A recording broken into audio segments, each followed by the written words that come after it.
হঠাৎ স্যারের চাকরি ছুটি। কেউ ভাবছে চাকরি গেছি, বেশ হয়েছে এবার। কেউ বা ভাবছে চাকরিটা নাই, করব কি যে এবার।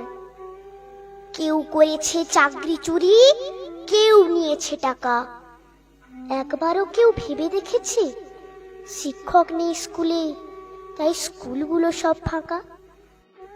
আমরা কি কোনো ভুল করেছি পড়তে এসে স্কুলে? ভাববো কিভাবে আজকে স্কুলে আছেন যে স্যার, কালকে যাবেন চলে। জড়িয়ে ধরে বললেন, স্যার আসবো না আর স্কুলে।